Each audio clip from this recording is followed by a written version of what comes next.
Om Swastiastu.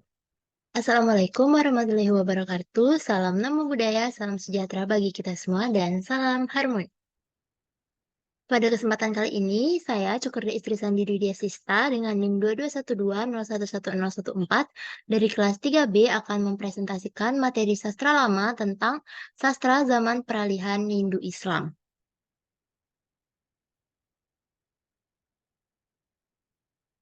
Sastra zaman peralihan Hindu-Islam dapat diidentifikasi melalui beberapa ciri. Pertama, sastra Melayu lama umumnya tidak bertarik dan tanpa nama pengarang. Yang kedua, sastra Melayu lama tertulis dalam huruf Arab setelah Islam masuk dan huruf Jawi diciptakan. Ketiga, Hikayat Sri Rama dianggap sebagai salah satu hasil sastra tertua. Sastra itu memperlihatkan pengaruh Islam dengan cerita Nabi Adam memberikan kekuasaan kepada Rahwana. Keempat, semua hasil sastra zaman peralihan berjudul hikayat, sebuah kata Arab yang berarti cerita sastra. Ciri lainnya adalah sastra zaman peralihan biasanya memiliki dua judul, satu Hindu dan satu Islam. Judul Islam sering lebih dikenal sebagai hikayat si miskin daripada hikayat Marakrama. Dengan demikian, sastra zaman peralihan mencerminkan pergeseran dan perpaduan antara warisan sastra Hindu dan nilai-nilai Islam dalam konteks Melayu lama. Selanjutnya, kita akan membicarakan tentang 14 hikayat yang berasal dari zaman peralihan Hindu-Islam. Yang pertama itu ada hikayat Puspawiraja. Hikayat Puspawiraja atau hikayat Bispuraja berasal dari Thailand dan memiliki beberapa perbedaan dengan versi lain seperti Ayat Bakhtiar dan Hikayat Maharaja Ali. Dalam hikayat 1001 Malam dan cerita rakyat di Kashmir dan Sri Lanka, terdapat kesamaan dengan cerita ini. Naskah yang terkenal adalah naskah Leiden yang disalin oleh Muhammad Chingsaid pada 3 Rejab 1237 Hijriah. Naskah Leiden ini memperlihatkan pengaruh Jawa yang signifikan, termasuk bentuk kuno seperti persembah dan persalinan. Hikayat ini dimulai dengan rajanya yang bernama Bispuraja yang memiliki permaisuri bernama Kemala Kisnadewi dan dua anaknya yaitu Jaya Indra dan Jaya Cindra. Saat Bispuraja mendengar rencana pemberontakan oleh Antaraja, ia memutuskan untuk meninggalkan negeri untuk menghindari perang yang dapat menelan banyak korban. Istri rajanya setuju untuk ikut serta dan mereka membawa anak-anak mereka keluar dari negeri Astana Pura Negara. Namun di tengah perjalanan, anak-anak Bispuraja hilang. Meskipun mencari dengan tekun, mereka tidak dapat menemukan anak-anak dan permaisurinya. Akhirnya, Bispuraja tiba di sebuah negeri baru, di mana ia dipilih oleh seekor gajah untuk menjadi raja setelah raja sebelumnya meninggal tanpa keturunan. Meskipun memiliki kekayaan dan kekuasaan, Bispuraja tetap merindukan keluarganya yang hilang. Cerita berlanjut dengan beberapa peristiwa termasuk tipu daya, pembunuhan, dan juga pengkhianatan. Akhirnya, Maharaja Ali, salah satu anak Bispuraja, mengalami kesulitan besar, termasuk kehilangan tangannya yang dimakan oleh buaya. Namun, dengan pertolongan Tuhan, ia dapat hidup kembali dan bersatu kembali dengan keluarganya. Akhir dari cerita ini menunjukkan bahwa Maharaja Ali memerintah negerinya dengan adil dan juga bijaksana. Hikayat selanjutnya itu ada Hikayat Parangpunting.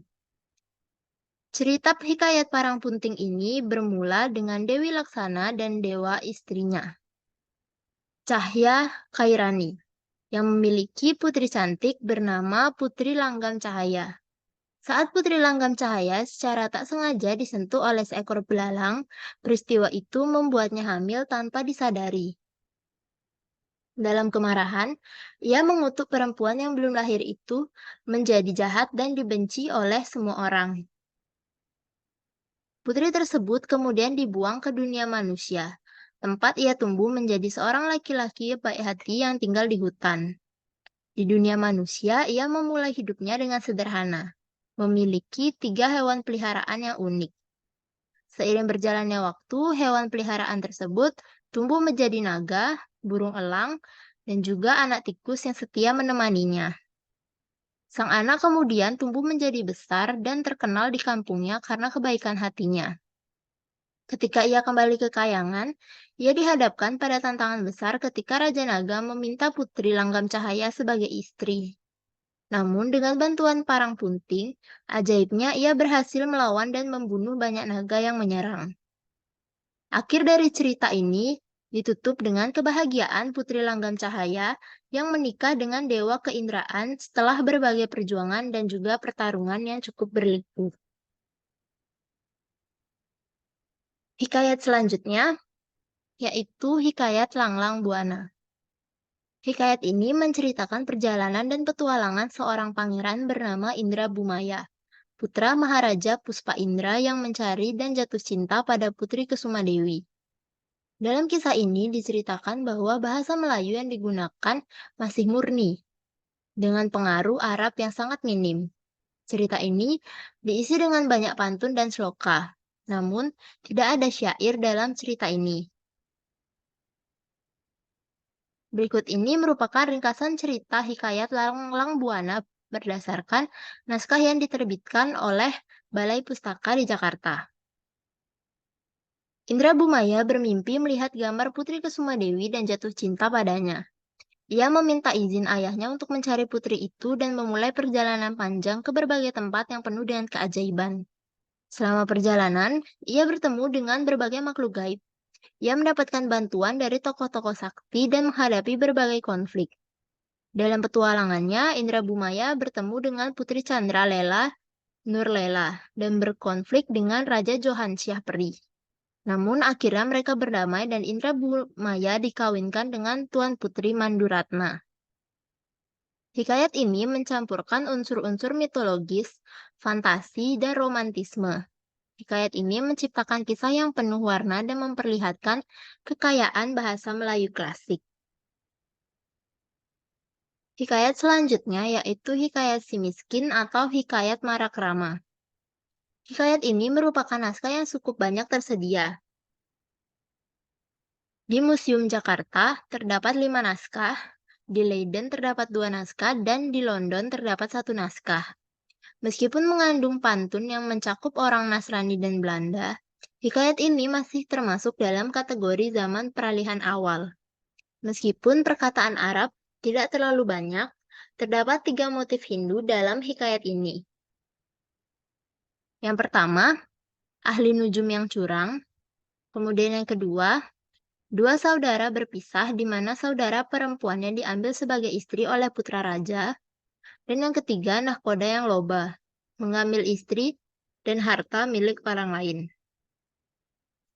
Cerita hikayat si miskin ini dimulai dengan seorang raja keindraan yang terkenal dengan sumpah Batara Indra dan hidup sebagai si miskin di negeri antah berantah yang diperintah oleh Maharaja Indradewa.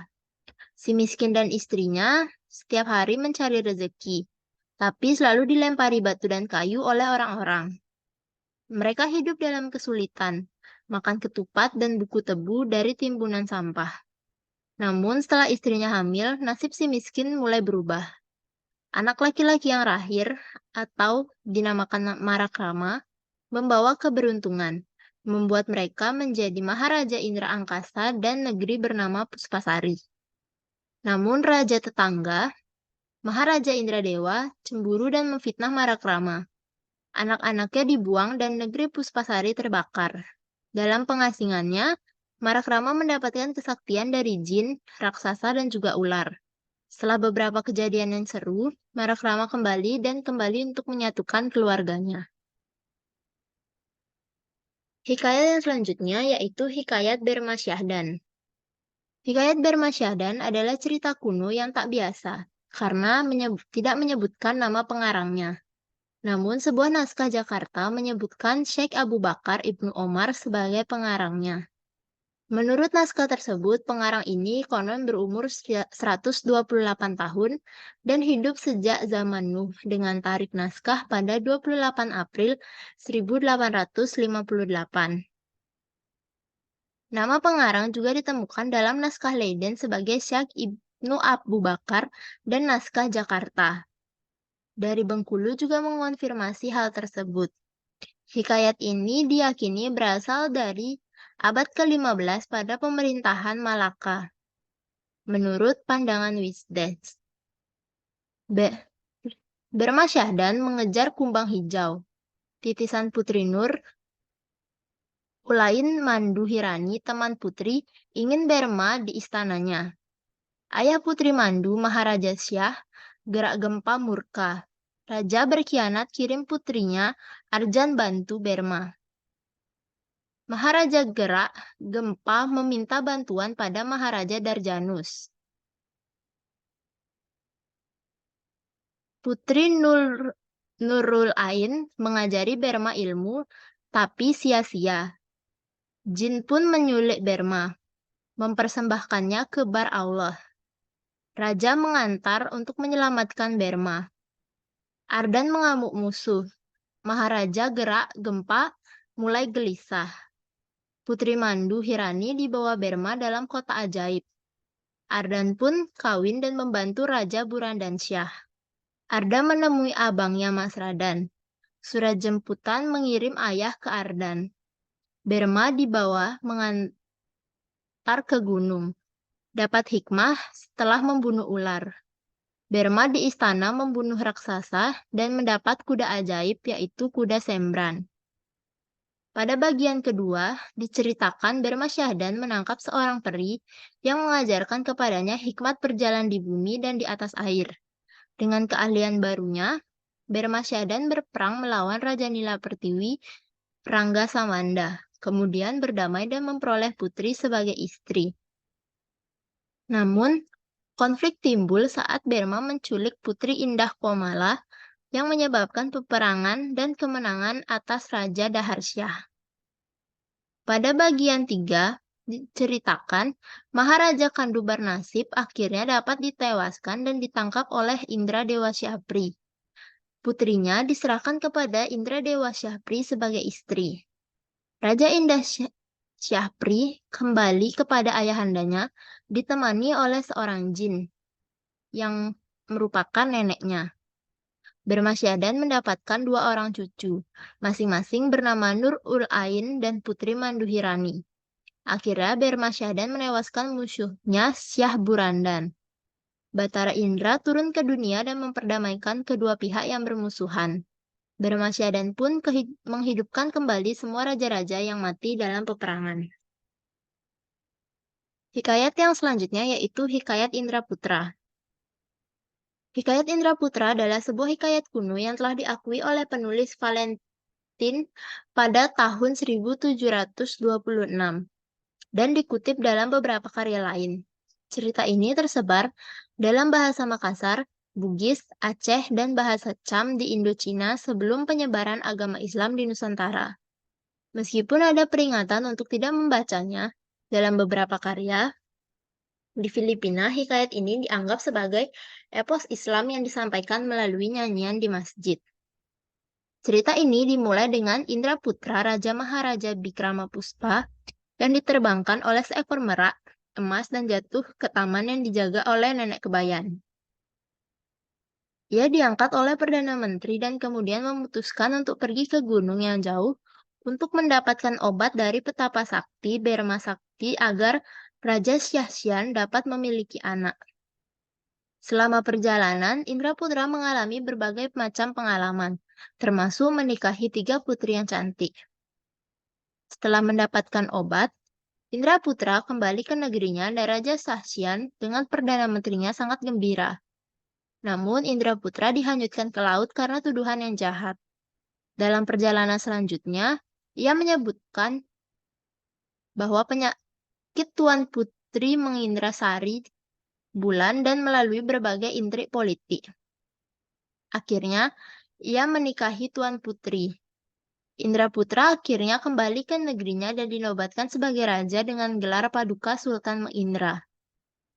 Versi pendek disebutkan Hikayat Putra Jayapati dengan inti cerita tentang Putra Jayapati yang menikahi Putri Cindralela dan menjadi raja. Meskipun terdapat perbedaan, keduanya memiliki motif mencari obat untuk raja, dengan versi panjang berfokus pada perjalanan Indraputra, sementara versi pendek lebih sederhana tentang kehidupan putra Jayapati. Hikayat yang berikutnya yaitu Hikayat Syah Kobat. Hikayat Syah Kobat atau Syah Al-Kamar pernah disebut Werndli dalam buku tata bahasanya pada tahun 1736. Berdasarkan naskah yang diterbitkan oleh Dewan Bahasa dan Pustaka, hikayat ini merupakan saduran bebas dari Hikayat Indraputra. Cerita ini dimulai dari Syah Kobat Lela Indra yang merupakan putra Raja Syah Parasyat Indra Laksana dari negeri Atrap. Negeri ini takluk kepada Raja Kera bernama Maharaja Belia Indra dan setiap tahun harus mengantarkan upeti padanya. Suatu hari, Syah Kobat diculik oleh moyangnya sendiri yang bermaksud untuk mengajarkan berbagai kesaktian pada cucunya. Syah Kobat pun dewasa dan mahir dengan berbagai kesaktian.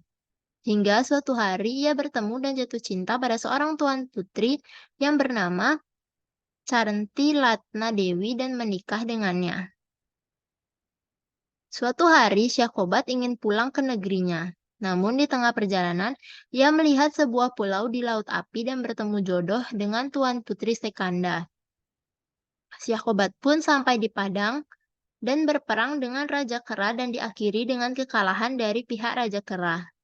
Kemudian tersebutlah Tuan Putri Cahya Kairani yang elok parasnya dan gagah berani tertarik pada keelokan dan paras serta kesaktian Syah Kobat. Lalu ia menantang Syah Kobat mengadu kesaktian dan menyamar sebagai laki-laki bernama Johan Ali Perkasa. Setelah diketahui bahwa ia sebenarnya adalah perempuan, mereka pun segera menikah. Di akhir cerita, Syah Kobat menjadi raja besar dan Warka Indra menjadi negeri yang besar. Hikayat selanjutnya yaitu ada Hikayat Quraisy Mengindra. Menurut R.O. Winstead, hanya satu naskah saja yang dikenal, yaitu yang telah dicetak di Singapura. Namun, ternyata tidak mengenal Hikayat Quraisy yang tersimpan di Museum Jakarta. Di Museum Jakarta ternyata terdapat dua naskah untuk Hikayat Quraisy. Cerita Hikayat Quraisy ini dimulai dari terdapat 4 raja bersaudara yang memainkan peranannya. Hanya Sultan Indra Maharaja dan Sultan Gempita Gunung. Quraisy Mengindra Raja Alam adalah putra Sultan Indra Maharaja. Quraisy sudah bertunangan dengan Sri Udara Putri Sultan Gempita Gunung. Namun, mereka harus putus karena perbuatan seorang perempuan bernama Hatifah Mayadewi. Kemudian Sri Udara dinikahkan dengan Agas Paduka Alam. Quraisy merasa sangat sedih dan meninggalkan negerinya untuk pergi belajar ilmu kesaktian di sebuah gunung. Cerita selanjutnya adalah cerita penaklukan dan percintaan Quraisy. Quraisy sampai di negeri Mangrama dan menikah dengan putri raja yang bernama Seraja Sridanta. Akhir cerita menceritakan Quraisy yang pulang ke negerinya dan menjadi raja untuk menggantikan ayahnya. Hikayat yang selanjutnya yaitu Hikayat Indra Bangsawan. Hikayat Indra Bangsawan adalah sebuah cerita zaman peralihan yang mencakup berbagai motif Hindu, seperti pencarian bulu perindu, penyelamatan Tuan Putri dari serangan Garuda, pencarian susu harimau beranak muda untuk menyembuhkan penyakit Tuan Putri, dan pertarungan melawan raksasa. Meskipun motif Hindu hadir, pernikahan Indra Bangsawan dengan Tuan Putri tetap dilakukan secara Islami di hadapan kadi dan saksi yang yakin pada agama. Cerita Hikayat Indra Bangsawan ini dimulai dengan setelah naik tahta menjadi sultan. Cerita mencatat bahwa kesembilan anak raja yang sebelumnya ditewaskan oleh Indra Bangsawan kembali ke negeri masing-masing dengan duka cita. Pada tahun berikutnya, mereka mengirim upeti kepada Indra Bangsawan. Selanjutnya diceritakan bahwa Raja Mangkubumi atau Syah Peri memiliki seorang anak bernama Indra Berahi. Sementara anak Indra Bangsawan bernama Indra Pramana. Hikayat ini juga menyebutkan bahwa hikayat Indra Bangsawan pernah diukir pada batu di Singapura pada tahun 1310 dan 1323 Hijriah. Setelah itu, cerita beralih ke fokus pada kehidupan keluarga Indra Bangsawan, di mana Tuan Putri hamil dan melahirkan dua orang putra. Ketika kedua putra tersebut mencapai usia 7 tahun, mereka pergi mengaji kepada Muslim Sulfan, belajar ilmu senjata, ilmu hikmat, dan isyarat tipu peperangan. Baginda merasa bingung tentang siapa yang layak menjadi raja. Ia mencari petunjuk melalui mimpi, dan dalam mimpi itu ia diberitahu bahwa orang yang dapat mencari bulu perindu akan menjadi raja. Syapri dan Indra Bangsawan pun pergi mencari bulu perindu. Setelah berpisah, Syapri menyelamatkan Putri Ratnasari dari sebuah gendang, sedangkan Indra Bangsawan bertemu dengan seorang raksasa yang menjadi neneknya. Raksasa itu memberikan kemampuan pada Indra Bangsawan untuk menciptakan apapun yang diinginkannya dan membimbingnya untuk membantu Raja Kabir di negeri Antabrantah. Akhir cerita mencatat bahwa Indra Bangsawan memberikan kemalah hikmat kepada saudaranya dan akhirnya pergi bersama Tuan Putri Dewi Kemalasari.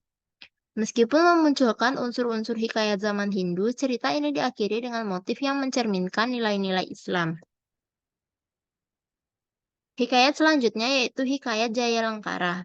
Hikayat ini menceritakan kisah Raja Saiful Muluk dari kerajaan Ajam Saukat yang memiliki dua istri, yaitu Putri Sukandarum dan Putri Sukanda Bayang-Bayang. Putri Sukanda Bayang-Bayang melahirkan anak kembar, yaitu Makdam dan Makdim, serta seorang anak laki-laki yang bernama Jayalengkara. Negeri ini menjadi makmur selama pemerintahan Jayalengkara. Namun saudara-saudara Jayalengkara, Makdam dan Makdim, iri terhadap ramalan bahwa Jayalengkara akan menjadi raja yang besar dan sangat kuat.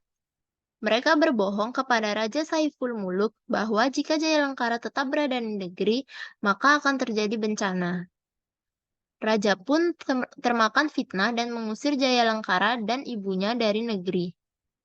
Jayalengkara dan ibunya hidup di gua dengan berbagai makhluk seperti harimau, raksasa, ular, dan juga kala. Saat Jayalengkara mencoba menyusul pada ibunya yang sudah kehabisan air, air tiba-tiba keluar dari jarinya dan ibunya minum darinya. Mereka hidup di sana hingga Jayalengkara tumbuh besar. Kemudian Raja Saiful Muluk sakit parah, dan untuk menyembuhkan penyakit itu, Makdan dan Makdim diminta untuk mencari bunga kumkuma di puncak Gunung Mesir. Putri Ratnakasina juga bermimpi tentang bunga ini dan berangkat untuk mencarinya. Jayalengkara menyusul dan menyelamatkan Putri Ratnakasina dari naga penunggu gua. Namun, Makdam dan Makdim yang iri dengan keberhasilan Jayalengkara mencoba merebut bunga itu dan menyebabkan Putri Ratnakasina hampir mati. Jayalengkara berhasil menyelamatkan dengan berpegang pada helai bunga itu. Bunga itu dibawa ke laut oleh Makdam dan Makdim, tetapi Jayalengkara selamat dengan berpegang pada daun itu. Hikayat ini menggambarkan keadilan dan kebaikan yang memenangkan, sedangkan kejahatan tidak akan pernah berhasil, serta keberhasilan seorang pahlawan yang dipenuhi oleh rasa kasih sayang dan juga kesaktian.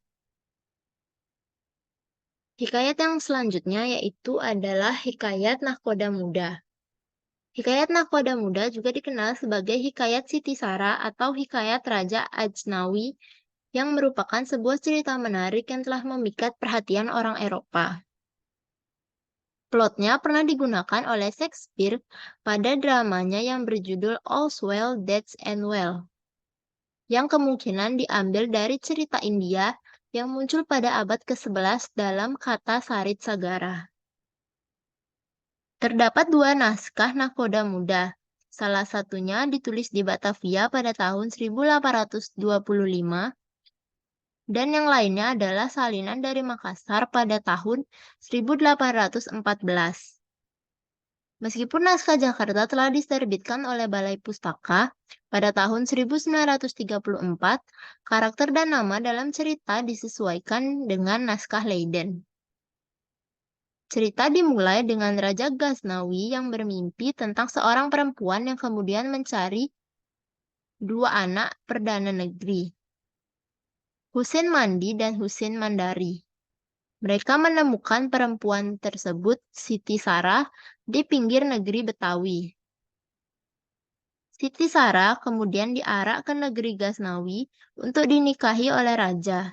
Setelah menikah, Siti Sarah menghadapi ujian dari Raja Ghaznawi yang akhirnya pergi berburu ke Pulau Langkawi.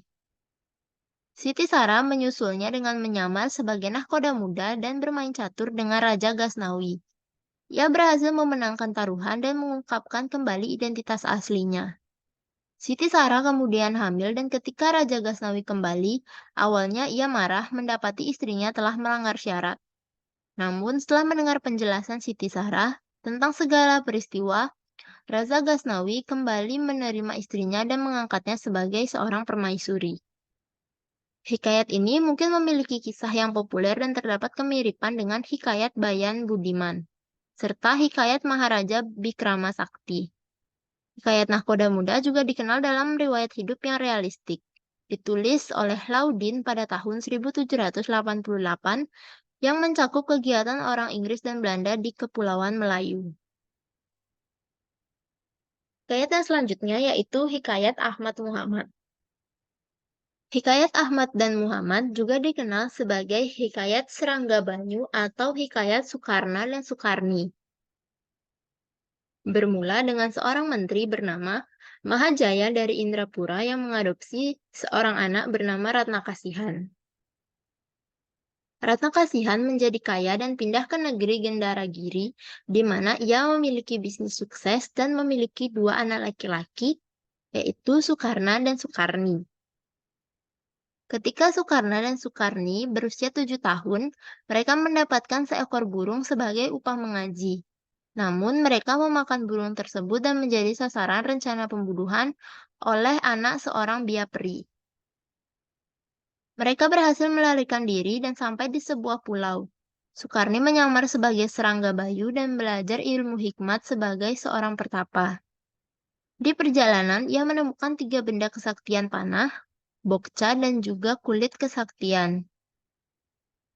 Sukarni kembali ke negeri Tuan Putri dengan bantuan benda kesaktian tersebut. Di sana, ia bertemu dengan putri bungsu dan cinta tumbuh di antara mereka berdua. Namun, kulit terbang miliknya dicuri oleh putri bungsu yang terbang kembali ke negerinya. Sukarni pun terbangun dan menyadari hilangnya kulit terbangnya dan setelah berbagai peristiwa, ia berhasil menaklukkan utusan Raja Dharma yang datang meminang putri bungsu. Akhirnya, Sukarni pun memutuskan untuk meminang putri bungsu. Mereka menikah dan Sukarna yang menyamar sebagai serangga bayu menggantikan bapak mertuanya sebagai Perdana Menteri. Sukarna hidup bahagia di negeri tersebut dan menjalankan tugasnya dengan bijaksana sebagai Perdana Menteri. Dan kisah berakhir dengan Sukarna dan putri bungsu yang menikmati kebahagiaan mereka. Hikayat yang selanjutnya yaitu Hikayat Syah Mardan.